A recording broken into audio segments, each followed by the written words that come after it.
Good morning, Calvin. Hey, good morning, How Carmen. are you? I'm good. How about yourself? I am great. I'm running a little ragged this morning, but I'm glad that you're here bright and early, bushy tailed and ready to go. Yes, ma'am.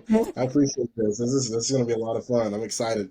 So, start off by telling us a little bit about yourself. Where are you from? How'd you end up in real estate? And then we'll go from there. Initially from California. My mother's side of the family resided here in North Georgia. So I moved here when I was about 13. Continued growing up.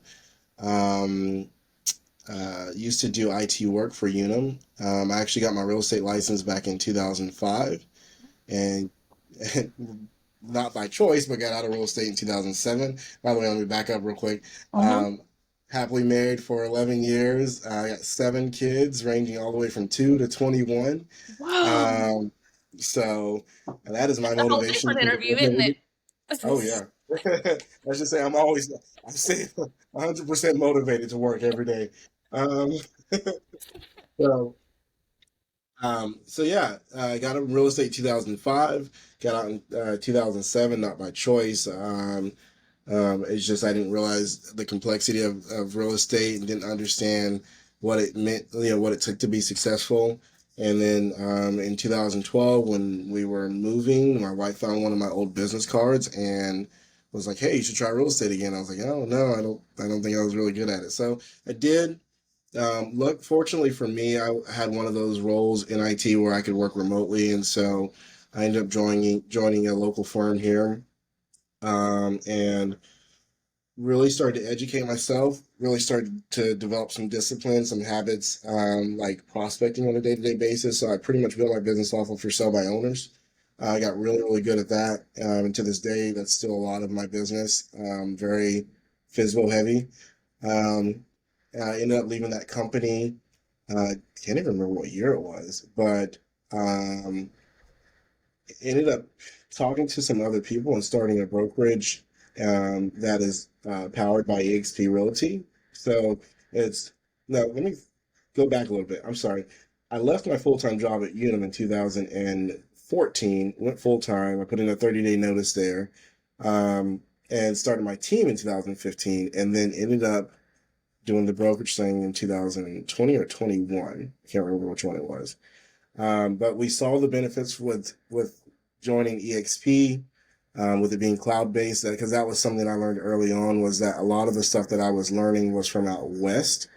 Because everyone held everything so close to their chest here, so no one really wanted to share their secrets and things because I became their competition. But I realized that this platform actually allowed me to collaborate with everyone around the world. So it's just opened up so many doors for myself and everyone within our affiliation. Um, Awesome. I love that. So, um, what made you? I mean, you saw the value in the tools and everything that EXP has. Is there anything specific that made you like, okay, this is what we need to do? That the EXP is the way to go. I actually talked to one of the OGs in our area, Brian Kelly, he's had a family-owned brokerage for years, and he said something to me because I remember when I used to get approached by EXP agents, and I was like, oh, no, I was not interested in learning more. But Brian said something to me. He said, Calvin, if I knew about what I knew about the company now, I would have moved my brokerage over to them years ago. And I'm actually saying that now, but God kind of works. He has a plan for everyone. So, right. Mhm. So, um, but the one thing that I've really learned from this being here is that it's not always just about real estate, right? So they've taught me how to kind of think outside the box and create multiple streams of revenue versus just I got to sell every day, right? So having those, for example, just by selling real estate at the same time, I'm building up my retirement, which I think is really cool because, in a sense, I've kind of passed where my 401k was with Unum after being there for 8 years, just in the 2 years that we've been with EXP, through the stock option. That's The pretty other part awesome. of it was I've helped some other companies build up, had in one instance 26 realtors follow me to another company and help build that up, right? And never really got anything for that. So the cool thing that I love about this is that with the rev share, it gives you the opportunity to invest in people and invest in their success. And I really, really like that a lot. So it's like the more I can help someone else become successful, it's like we get rewarded for doing that, for giving out our secrets and for helping them. So that's also been a great thing as well. That Um, seems to be a common thread in agents that I talk to doing this is the collaboration versus the competition. yeah, yeah, I love it. I mean, I just a month or two ago, I was talking to someone in Australia and the world. Love the accent, great accent. So, but it was really cool, just to be in there and just to just find out, hey, what's real estate like in Australia? Just I would never have that opportunity anywhere else, right? Right. Because that's one thing I learned too is that when you're with one of the brokerages locally, you're limited to whatever that brokerage has to offer. Whereas with this one, I can collaborate with someone in California, Peru, Mexico, Australia, New Jersey, Florida, for example. We've got agents we work with in Florida. And other places too. So I love the cloud-based atmosphere. Yeah, it takes a little bit of getting used to, but once you figure it out, it's pretty awesome. Oh yeah, yeah, absolutely, absolutely. So Yeah, you it's funny. Go go ahead. ahead. No, you go ahead. Well, it's funny because I've got a pretty large office here, Uh-huh. but no one really comes in it because everyone pretty much works from home because of the virtual ecosystem. So, Hmm. um, it's just is. But when I acquired the office, I still had that traditional mindset of you have to have a brick and mortar, you have to do it this way, not realizing there's a whole nother avenue that was just never taught to us. Hmm. Yeah, it's definitely unique and fun and has a lot of advantages, to it. Like you said, we're not limited. So that's huge. Right, right, So, absolutely. um, talk a little bit about and you mentioned that you kind of got your business going off of FISBOs. Hmm. I think a lot of agents struggle with how to do that. Can you give us a few tips on how you approach that niche market and what you do to convert those FISBOs to listings? Yeah, absolutely. So I focus on high level conversion. I'm very big on teaching people how to convert at a high level. So, like, I'll give you a great example. One I'm closing on the 25th. It was a for sale by owner I met at an open house, and they were just passing through looking at the property. They were looking for their parents, and I talked to them, and she's like, "Yeah, oh yeah, we sold our home for sale by owner, and whatnot." And I said, "Okay, fantastic. I'm just curious. Do you feel like you sold it for the highest amount possible?" And I just asked them the question, and they said, "Well, I'm not really sure, right?" And so they said they were telling me about their parents' house they were getting ready to sell, and they have a friend they go to church with that's a real estate agent, and she had listed or said they were going to list it for 240,000. They were going to try. They were trying to decide between for sale by owner or going with her. And I just said, "Listen, hey, you guys are here. I've got some free time later today. Would you like a second opinion on the property just to make sure you're getting the most amount out of the sale of that property, right?" And so, and I'm a firm believer, and I think this is just for the IT background. I'm a firm believer in providing data on everything I do. So I ended up assessing the property, got back with them that evening, sent them a 57-page report, um, That's and they were blown away. And so remember, the agent told them 240. They were considering for sale by owner. They hired me that evening. We're closing on the property for 315. wow. Um, so the cool thing about that is that what I've learned with for sale by owners, it's all in how you approach them, right? It's all in you have to help them come to the conclusion themselves without you actually telling them. And another great example, you get a lot of, or this is, you get a lot of for sale by owners are like, well, I don't want to pay commission. So one of my questions there is like, hey, I completely understand. If I was in your shoes, it sounds like you're trying to save the most amount of money, right? Like by saving a commission. I'm curious, what's most important to you? Is it what you save or what you net at the end of the day? So you get them thinking about a different you challenge their mindset and get them thinking differently, and they're like, well, it's what I net, right? And so from there, that's kind of where the conversation goes on. But I've just gotten to where I teach the agents how to ask the appropriate questions. And if you walk in the office, they'll all tell you my favorite line is the quality of the questions you ask determine the quality of the answers you get, right? So if you can ask the appropriate questions and steer them down the path that you want them to through that proper question, you typically get the result you're looking for. So do you go But knock on the door or do you call them on the phone? no, so there's so many programs out there right now that'll give you for sale by owners. You can go on Zillow and get them. You've got programs like RedX. You've got My Plus Leads. You've got Vulcan 7, Land Voice. But the biggest thing is just getting consistent in your prospecting, right? And following up. I'll tell you, I don't usually it's very rare I get the for sale by owners on the first call, but typically by the third or fourth, I'll usually get them. And that's just through consistent follow up. A lot of times people want to try things themselves and just make sure they've explored that option before they consider a secondary one.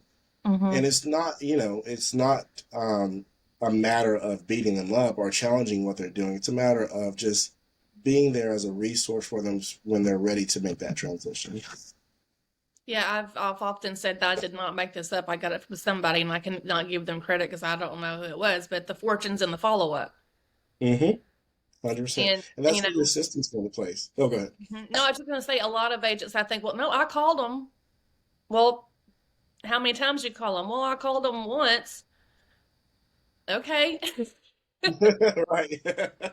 Why am I not making six figures? I made two calls today. Like, you know? Yeah, yeah.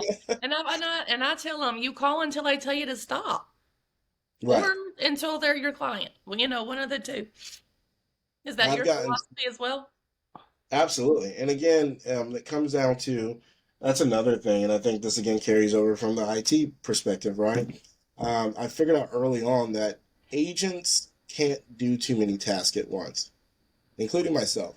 So if you can minimize the thought process in the follow-up procedure and just have it all systematized for you. So like if you like the way our systems are built out, right? If I call for sale by owner today, it's going to hang that up there. Sorry about that. It's going to remind me within the next week to follow up with that same for sale by owner, and every week, and then we have specific scripts and things like that that we do every week. So a lot of the ones I've received, honestly, typically the third and fourth call, and it's right on point. Mm-hmm. Same thing with expireds as well too. Typically that's around the second to third one, and track all that stuff too. But um, yeah, it's very systematized to where it just tells us who to follow up with based on our communication. So you don't have like a notebook and you go through and write them all down and check them off each week. I would lose my mind. I would lose my mind. I am not a pen and paper person. It was some when I see someone pull out a notepad or something, I'm like, oh Lord, this is not gonna go well. I'm digital like when people I haven't used business cards in almost 6 years. I have a digital business Wow. card on Yeah. my phone. I've got one Right? But too. I forget that I have it. And I really like it. I mhm. forget that it's I forget that I have it on my phone. Well, there's a method to it, right? So think about this, and this is like I just taught this to a couple of agents literally Friday or Monday, I can't remember. But they asked me why I don't carry business cards. And I said, well, let's think about this like this. Let's say we're at the grocery store and you see I'm wearing a name tag or something. And you walk up to me and ask me about the market. And I'm like, oh, it just depends on if you thought about buying, selling, or investing. And we get down that path. Come to find out you're selling the property, right? But you're just not ready yet. If I gave you a business card, well, how am I going to follow up with you? What did I not get? You didn't get Your my information. information. Right. So, hey, Carmen, listen, I don't carry business cards, but let me text you my digital card. Well, what's a good phone number to send it to?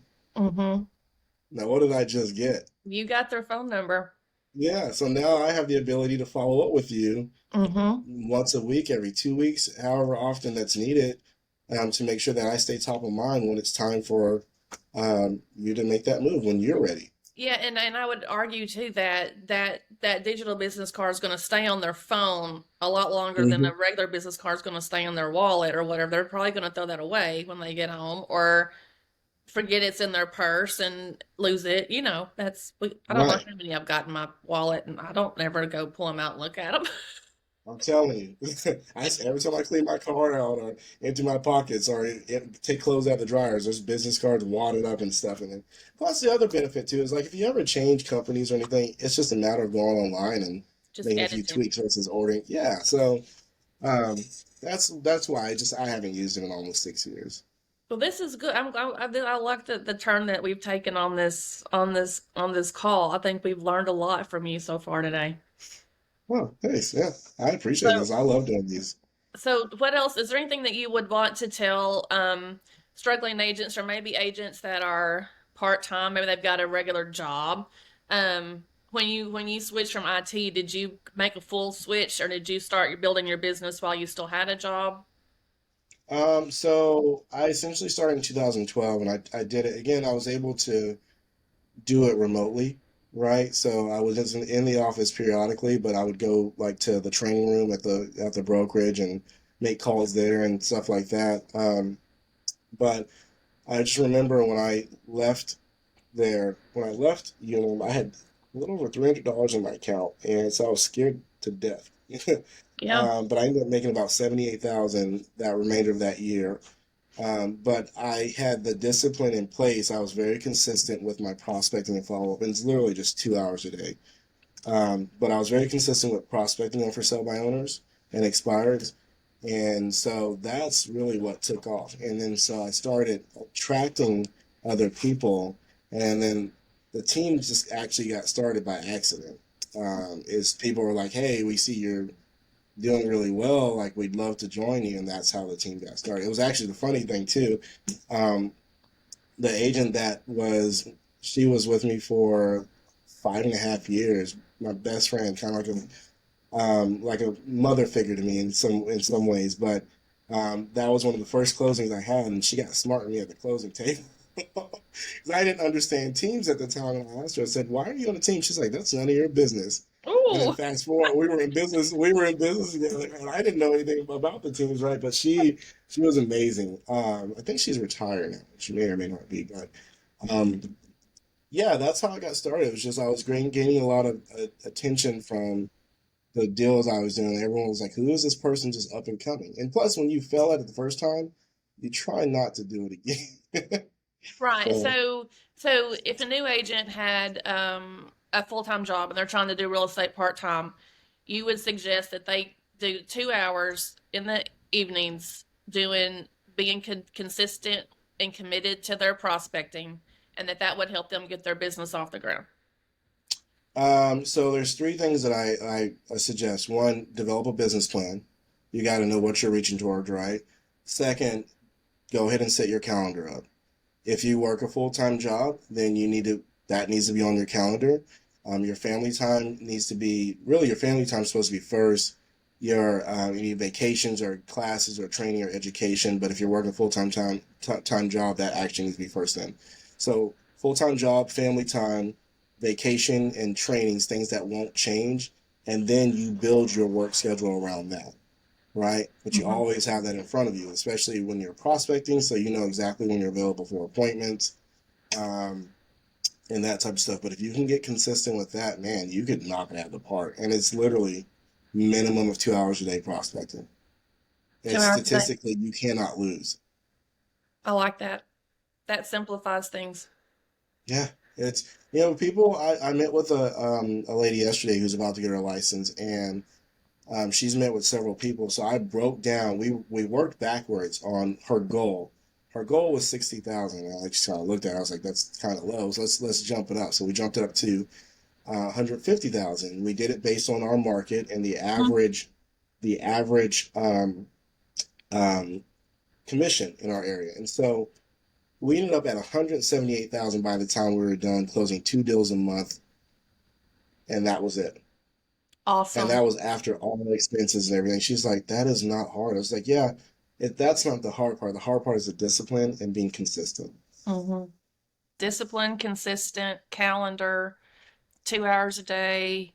Mhm. Don't use a notepad. Digital business cards.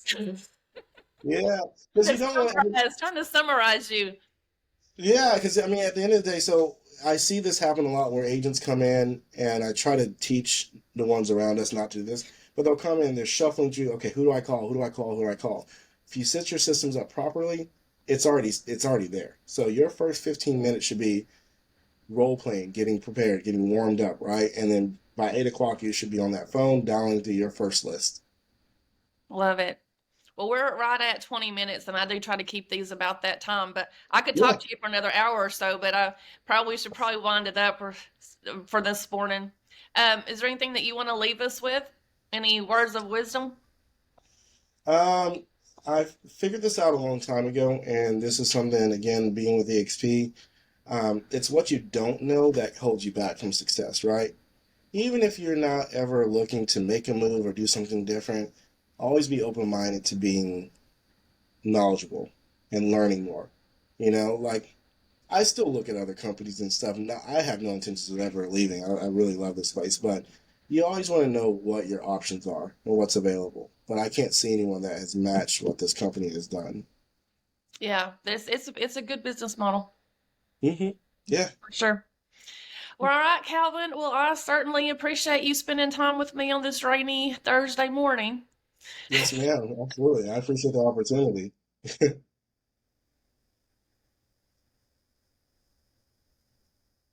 Okay. Sounds good. You as well.